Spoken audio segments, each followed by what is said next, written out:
Chapter 1. The Last Stitch.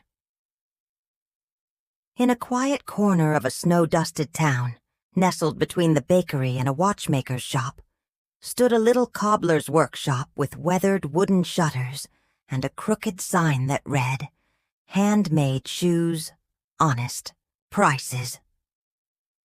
Time had not been kind to the workshop. The paint peeled like dry skin, and the windows had long since lost their shine. But inside, the smell of worn leather and melted wax lingered, remnants of the craftsman's stubborn will to endure. The shoemaker, an elderly man named Elias, sat hunched over a wooden workbench lit by a single flickering oil lamp. His face was weathered, carved with lines etched by years of struggle and hope. Beside him, his wife Marta moved quietly about the room, folding scraps of cloth, brushing dust from shelves, and humming a melody she often sang when their world had felt lighter. Elias worked with care, his hands stiff from years of stitching soles and hammering heels, yet still precise with every motion. The pair had once known better days, when townsfolk crowded into the shop and shoes lined the shelves like well-fed soldiers awaiting parade. But now, only one pair of leather pieces lay on the table, cut and prepared, waiting to be assembled. "This is the last," Elias whispered, tying off a loose thread. "No more money. No more leather. No more tomorrow." Marta looked up from her work. "You said that yesterday." He managed a faint smile. "Yesterday I had enough for one more pair. Today I have only these pieces." She crossed the room and placed a hand on his shoulder. "Then finish them in the morning. Tonight we rest. We still have each other, Elias." He didn't answer, but he nodded, carefully setting the cut leather aside before blowing out the lamp. They climbed the narrow staircase to the loft above the workshop, a single room with a low bed, a crooked dresser, and a window that whistled in the wind. Marta nestled under the patchwork quilt, her fingers tracing the seams sewn over many winters. Elias lay beside her, staring into the dark. "I used to dream of having an apprentice," he murmured. "Someone to teach, someone who would carry the craft forward." "You did teach," Marta said softly. "You taught with your hands, with your heart. Maybe the world will remember that, even if the shoes stop." But neither of them could have imagined what was coming. That night, the cold wind carried more than frost through the cracks in the shutters. It carried whispers, soft as moth wings, light as snow, and tiny footsteps that made no sound on the creaking floorboards. Chapter 2. A Silent Gift. Morning arrived with a hush. The snow had thickened during the night, blanketing the town in soft silence. Frost clung to every window pane like delicate lace, and chimneys sent up ribbons of smoke into the pale sky. Downstairs in the workshop, the oil lamp flickered back to life as Elias stepped carefully down the wooden stairs.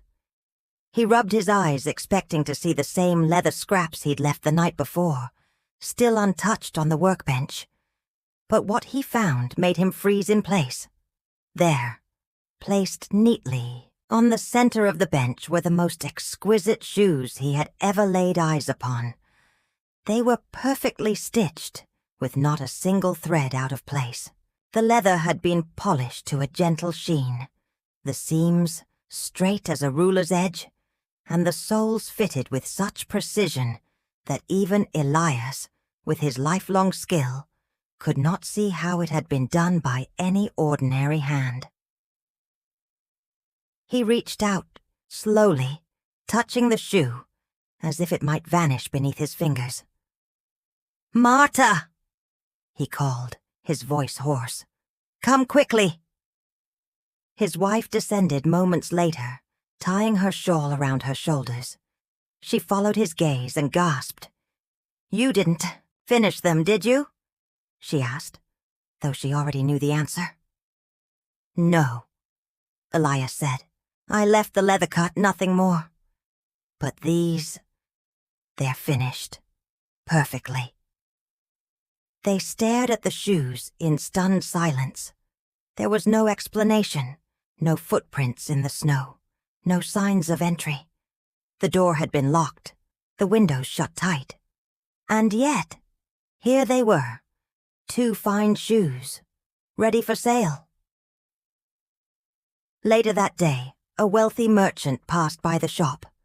He was a tall man, with sharp eyes and expensive tastes. His gaze fell on the shoes in the window display, and he entered the workshop, without hesitation. "These are finely made," he said, turning the shoe in his hands. "What's the price?" Elias hesitated, unsure how to respond. Marta stepped forward and offered a fair sum, enough to cover not just the cost of leather, but several days of meals and warmth. The merchant nodded and paid without haggling. When the man left, Marta shut the door behind him and turned to Elias. "That was no coincidence," she whispered. "I don't believe in coincidence anymore," Elias replied. "With the money earned, they bought new leather, just enough for another pair." Elias prepared it carefully, cutting and laying it out on the workbench once again. This time he didn't try to finish it. He set the lamp low and crept up to bed with a strange feeling swirling in his chest. Not dread, but something close to wonder. That night, as the snow fell again, the wind returned, brushing along the edges of the shop like a familiar hand. And in the quiet hours, when even the town's stray dogs slept, something moved within the shoemaker's walls. Something small, something unseen. Chapter 3. Word Spreads. By the 3rd morning, Elias no longer rushed down the stairs out of routine. This time he moved with cautious hope. As the early sun filtered through the frost-lined window, he found exactly what he'd suspected, and secretly wished for. Another pair of shoes, even more splendid than the first. The curves of the leather flowed like water, each stitch placed with inhuman care. The seams were invisible to the untrained eye, and the heels stood firm, perfectly balanced. It was craftsmanship of a kind Elias had never known, one that humbled him, and at the same time filled him with awe. He turned to find Marta already at the door, watching him quietly. "They came again," she said. He nodded. "I don't know how or why, but they've come." That day, 2 well-dressed women visited the shop. Sisters, both clad in thick velvet cloaks, their boots soaked with snow. Word had begun to spread about the quality of the shoes sold at Elias's workshop, so sudden and unmatched that it stirred the curiosity of those who once walked past without a glance. One sister purchased the new pair almost immediately, while the other commissioned 2 more, offering twice the usual price if they could be ready within days. Elias was overwhelmed. With the coin, he bought more supplies. Thicker leather, new polish, extra thread, and even wax for sealing. But again, he didn't lift a single tool. He simply laid the pieces out trusting, though not fully understanding, the strange help he had begun to receive. And again, the pattern repeated. Night came. Wind whispered. And by morning, the shoes were done. Soon there was never a day without visitors at the little shop. The mayor's wife came in search of a pair for her son. The baker's apprentice, saving for months, asked shyly for simple walking boots. Even the soldiers from the nearby outpost began ordering sturdy work shoes. "What is your secret, Elias?" a customer asked one afternoon, his tone teasing. "I suppose the cold weather sharpens the hands," the shoemaker replied, smiling faintly. But inside, he wondered. There was no explanation that made sense. No apprentice sneaking in after dark. No neighbor lending a hand. Only the wind, the night, and the miracle that arrived when no one was looking. Marta grew more curious with each passing evening. One night after dinner she set aside her knitting and looked at her husband. "We must see who they are." Elias lowered his teacup. "We might scare them off. And yet they keep returning, without thanks, without rest. Whoever, whatever they are, they deserve to be seen." He nodded slowly, his mind caught between fear and gratitude. "Tomorrow, night then, we wait." Outside, snow continued to fall in soft spirals, and far away, in the shadowed corners of the walls and rafters, something stirred, a flicker of movement so light it might have been mistaken for dust. But it wasn't dust. It was magic, quiet, kind, and watching. Chapter 4. The Second Night. That evening the air carried a deeper stillness, the kind that hangs before revelation. Elias and Marta moved through their routines with measured quiet. Supper, dishes, a shared moment by the hearth. But instead of climbing into bed when the hour grew late, they exchanged a silent glance and descended the stairs together. Elias had trimmed the wick on the oil lamp low, just enough to cast faint shadows in the corners of the room. They cleared a small space near the far wall, where a curtain could conceal them, and there they waited, wrapped in shawls, seated side by side, listening to the ticking of the wall clock. Midnight approached. The wind outside whispered against the windows.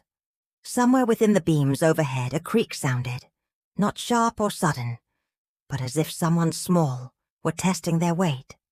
Then, without a sound, they appeared. Tiny figures, no taller than a loaf of bread, slipped through the slats of the floorboards as if the wood had parted just for them. They were nimble and swift, wearing nothing but ragged bits of cloth tied around their waists, their skin pale as moonlight, and their ears gently pointed. Their hair shimmered faintly in the dark, as though it caught the glow of another world. Marta gasped softly and covered her mouth. The little beings moved with astonishing grace, 4 of them in total, each taking up a piece of leather Elias had left out. With miniature hammers and needles they worked in silence, never speaking a word. One stitched a sole with the speed of a weaver's shuttle, another cut patterns with precision, while a third polished the leather with a bit of wool. The 4th examined every piece with what looked like intense joy, nodding approval before handing it off to the next. Elias could hardly breathe. He had heard tales as a boy, whispers of woodland spirits, household guardians, and mischief makers, who danced on rooftops during winter. But never had he believed they could be real. And yet here they were, working with a devotion he had not seen in the hands of any apprentice. For nearly an hour the elves labored. When the shoes were done, they placed them neatly in a row on the table, wiped the bench free of dust, and, just as silently as they had come, they vanished into the floorboards once more, swallowed by shadows. The room fell still. Elias and Marta sat frozen, eyes wide with wonder. "I never imagined," she began, her voice no louder than a breath. "They're not just helpers," Elias murmured. "They're craftsmen. Better than me." "No," Marta said, placing her hand on his. "Not better. But they give us the chance to continue. We must do something for them." Elias nodded, his mind already turning. They had so little, and yet these mysterious beings had given them everything. Hope, purpose, survival, clothes. Marta whispered suddenly. "They have none. No shoes, no warmth." He smiled at her. "Then we'll give them the gift they never asked for." The shoemaker and his wife climbed the stairs at last, but neither slept. Marta gathered scraps of soft fabric and thread from the cupboard. Elias traced patterns on brown paper by the glow of the lamp. Tiny coats, tiny trousers, tiny boots, stitch by stitch, button by button, they would craft their gratitude into something warm. Chapter 5. A Glimpse of Magic. The next few days passed in a blur of whispered awe and silent industry. Elias continued laying out leather each night, and each morning he awoke to find new shoes, each pair more beautiful than the last. He never interrupted the elves again, choosing instead to honor the rhythm of their work, their silent grace, their strange, gentle presence. But curiosity tugged at him, not the kind born of greed or suspicion, but a genuine desire to understand. Who were these beings? Why did they help? And how had they come to find him, of all people, at the edge of his rope? In the still hours before dawn, Elias began to listen more closely, not just to the scuffle of elf feet or the scrape of their tiny tools, but to the murmurs they left in the walls, like echoes in a seashell. Whispers of old woods, of frost-laced meadows, of laughter beneath mushrooms. He began to sense something older than memory, something wild yet kind. One morning, just before the last elf disappeared, Elias glimpsed a flash of something unexpected. The smallest of the four paused, to look around the workshop, not in caution but in wonder. It touched the curve of a chair leg, stared at a glowing ember in the fireplace, and then, as if drawn by some instinct, placed a hand over the shoemaker's name carved into the workbench. Elias Brandt, cobbler. A flicker of recognition lit the elf's pale eyes. It ran a fingertip across the carved letters, then darted away, vanishing with the others into the cracks between the floorboards. That day, Elias couldn't work. He sat for hours beside the window, turning that single moment over in his mind. They know me, he whispered aloud. Marta, sewing upstairs, looked down from the loft. What did you say?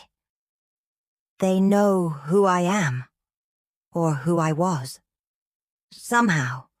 She came down, her eyes thoughtful. You were kind once to a creature, weren't you? A long time ago. You told me a story when we were first married. Elias blinked, the memory rising like mist from a forgotten forest. Yes, he said slowly. A cold winter. I found a wounded fox near the woods. It was caught in a trap. I let it go, wrapped its paw and fed it scraps. It limped away the next day. I never saw it again. Except you did, Marta said softly. In another form. Could it be? Were these beings messengers of old magic, guardians of balance, or simply travelers between hidden realms? Whatever the truth, Elias felt something shift in him.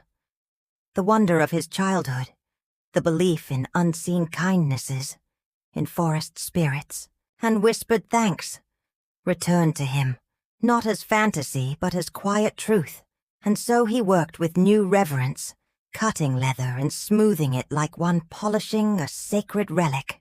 He began to hum while he worked, the same tune Marta used to sing when they had nothing, and at night they continued stitching the gifts, coats with hoods, lined with tiny buttons made from old beads, trousers with proper cuffs, even little scarves spun from leftover yarn. I hope they like them, Marta said one night, her fingers trembling from hours of sewing. They've given us more than we could ever return, Elias replied. But this is something real, something warm. The gifts were nearly ready, and soon the elves would receive a night they would never forget. Chapter 6. The Past of the Shoemaker. Long before the snowstorms and worn shoes, before the workshop windows fogged with frost, Elias Brandt had been more than a humble cobbler, scraping by. There was a time years ago when his name had meant something, a time when ambition and hope had filled his days, like light fills an open room. As a young man, Elias had apprenticed under Master Roderick in the city of Bellenfeld, a shoemaker known across 3 provinces for his unrivaled technique. Roderick was a severe man with little patience for error but an unmatched eye for craft. It was under his tutelage that Elias learned the way leather breathes, how seams should sit like whispers across the skin, and why even the simplest shoe carried the dignity of its maker. But Elias had not wanted to stay a craftsman forever. He dreamed of designing grand shoes for nobility, boots for dukes, slippers for duchesses, and embroidered marvels that might grace royal weddings. He envisioned a life of acclaim, a shop on a busy boulevard, and perhaps even apprentices of his own someday. Yet life, as it often does, had other plans. The city fell into hardship. A distant war disrupted trade routes. Leather became scarce. Customers stopped coming. One by one, the shops shuttered their windows, until even Master Roderick himself was forced to retire. Elias, then just 30, returned to the countryside with only his tools and the clothes on his back. He met Marta not long after. She was a tailor's daughter, clever with a needle and patient in heart. She saw in Elias not just the hands of a craftsman, but the soul of someone who had once dreamed. They married in a modest ceremony under the shade of a blooming cherry tree, and together they opened their tiny shop in the corner of a sleepy town. But time had a way of wearing away more than just the soles of shoes. Years passed. The village grew quieter. The people grew poorer. Orders slowed. Elias found his confidence thinning like thread stretched too far. He no longer designed extravagant boots or dreamed of noble clients. He simply worked, day by day, cut by cut, stitch by stitch, until he no longer remembered why he had started at all. And still, Marta stayed by his side. When winter came harder than expected, and they sold their second chair for firewood, and Elias stared into the empty cupboard with shame in his heart, she only took his hand and said, "We've survived worse." Now, watching the elves work in silence and grace, something deep inside Elias stirred again. Not pride, not ambition, but purpose. Not the kind that seeks recognition, but the kind that serves quietly, diligently, beautifully. He wasn't the boy with big dreams anymore, but perhaps with these tiny visitors at his side, he could be something better, worthy. Chapter 7. The Gift Left Behind. The night arrived colder than the rest, its silence deeper and more profound, as though the world itself held its breath. Elias and Marta finished their work in the dim light of the oil lamp, their hands tired but their hearts light with anticipation. The tiny coats, boots, and scarves were neatly arranged on the workbench, each one a perfect fit for the elusive helpers. Marta wrapped a small bundle of bread, a few dried herbs, and some cheese in a cloth, a simple offering from their meager provisions. "They've given us so much," she said softly, gazing at the little clothes. "This is all we have to give in return." Elias nodded, his eyes thoughtful. "It's not much, but I hope it's enough." The couple sat together, waiting in the stillness, the fire crackling softly behind them.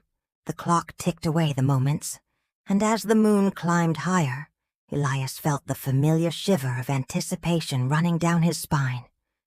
Tonight would be different. Tonight they would meet the elves. The wind whispered outside, and just before midnight, The unmistakable creak of the floorboards signaled their arrival. The little beings, 4 in total, appeared once again, as silent as shadows, their faces pale with the ethereal glow of moonlight. They approached the workbench, eyes flicking over the newly crafted clothes. One elf, slightly taller than the others, reached out with trembling hands and touched the small coat. Its fingers lingered on the fabric, as though unsure whether to believe what it saw. Elias and Marta held their breath, watching from the shadows. Then, in the softest of voices, the elf spoke, a sound like wind through trees, soft yet clear. "For us?" it asked, its eyes wide, reflecting a deep, ancient sadness that Elias had not expected. Elias stepped forward, his heart pounding in his chest. "Yes," he said, his voice shaking just slightly. "For you. We wanted to thank you for all that you've done for us. You've given us more than we could ever repay. But we wanted to try." Marta followed him, her hand still holding the small bundle of bread and herbs. She placed it gently on the workbench, next to the little clothes. The elf took the bundle, holding it delicately between its hands, and looked at Elias and Marta with something that seemed like understanding, perhaps even gratitude. Then, one by one, the elves stepped forward and took the clothes, slipping into them as if they had always belonged. The transformation was nothing short of magical. The tiny coats fit perfectly, the boots snug on their feet. Each elf seemed to grow a little brighter, as though the warmth of the clothes breathed life into them in ways Elias had never imagined. The air shimmered with a kind of quiet joy, and for a moment the shop felt like a place untouched by time, by hardship, by sorrow. Elias's chest tightened with emotion as he watched them.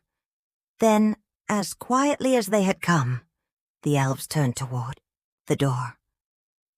But just before they left, the tallest of the 4 looked back at the shoemaker and his wife, its eyes glinting with a mysterious light. "Thank you," it whispered, its voice no longer cold but warm, rich with an ancient magic. And with that, they were gone, vanishing into the shadows of the night, leaving nothing but the soft sound of their departure. Elias and Marta stood in silence, the weight of the moment settling on them. "They left nothing behind," Marta said, her voice thick with wonder. "No shoes, no signs of work." Elias smiled softly. "Perhaps. This time we were the ones who gave something to them." The next morning, when the first light of dawn crept through the windows, Elias opened the door of the shop to find something entirely unexpected. At his feet lay a pile of golden coins, more than enough to last them for years. He bent down slowly, his fingers brushing the cold metal. "It's real," he whispered. Marta gasped, her eyes wide with disbelief. "How? Where?" Elias straightened, his eyes scanning the street outside. There was no sign of the elves, no footprints in the snow, no clue to their mysterious benefaction. But somehow, it didn't matter. The magic had returned to their lives, and with it, a kind of peace they hadn't known in years. That day the town buzzed with rumors. The shoemaker, once barely surviving, now flourished. His shoes were the finest in the land, and each pair sold brought in more than enough to keep the shop running. Indeed, to expand it. The people of the town, curious and grateful, came to see the humble cobbler who had received such strange, miraculous help. But for Elias and Marta, the true gift wasn't in the coins, nor in the shoes they sold. It was in the knowledge that sometimes kindness comes when least expected, from places unseen and hands unrecognized.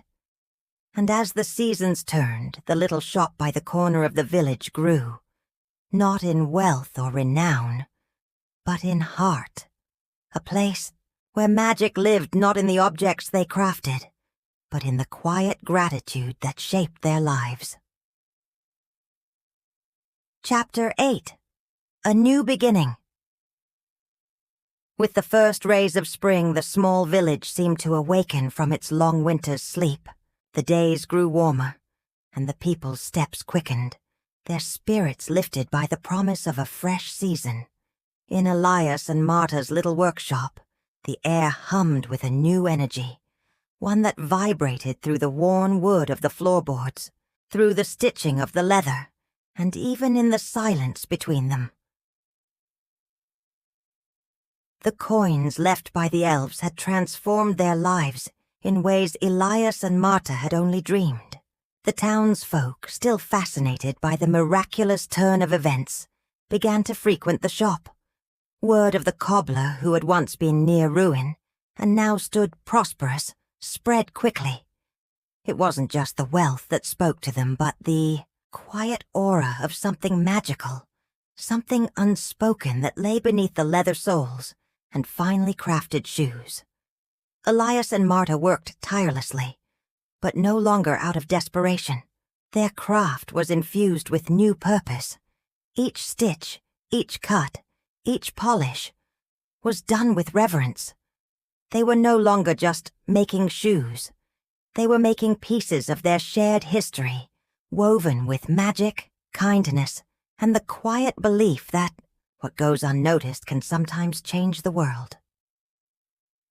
One afternoon, as they sat together with the last pair of shoes for the day, Elias turned to Marta, a thought lingering in his heart.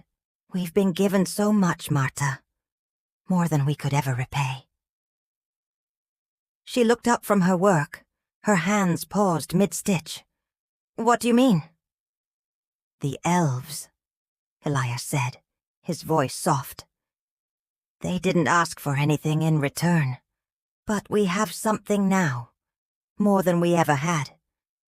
Maybe it's time we do something for others. We could teach, share the craft, give others the chance to learn, just as we were once taught." Marta's eyes softened as she nodded, a small smile playing at the corners of her lips. "You're right. We could teach others what we've learned. Perhaps that is the gift we've been given, this skill, this knowledge." And so, with that quiet decision, the shop began to transform once more. It wasn't just a place where shoes were made. It became a sanctuary of learning.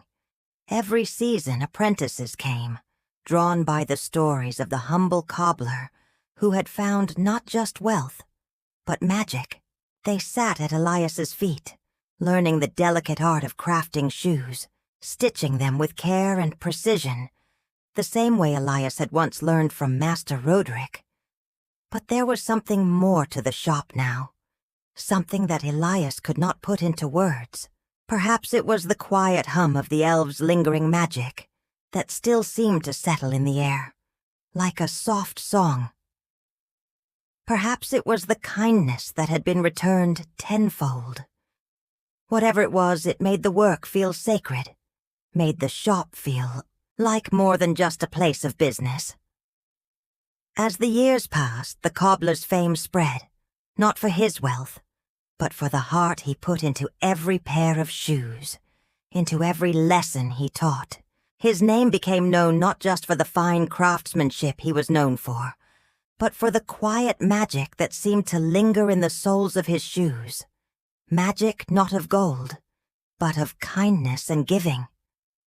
The shop grew. The building expanded, becoming a hub for people from distant villages, each looking for a pair of shoes crafted with care. And in the evenings, when the sun dipped low and the village grew still, Elias and Marta would sit together, their hearts full, their hands still working, still giving. In the deepest corners of their hearts, they both knew the truth. The elves had not only transformed their lives, they had reminded them of the most sacred thing of all, the magic of selfless giving, the joy of helping others, and the beauty that could bloom when hands worked not for gold, but for the good of others. And so life continued as life always does. Seasons came and went, and the village remained a quiet place, nestled under the shadow of the old trees. The shop, once a place of desperation, had become a sanctuary, and every now and then, when the wind blew just right, Elias could almost hear the soft echoes of little feet, dancing in the shadows of his heart, as the elves continued their work in unseen corners of the world. But whether they returned again or not, it didn't matter. Elias and Marta had learned the most important lesson of all. The greatest magic of all is not what one receives, but what one gives.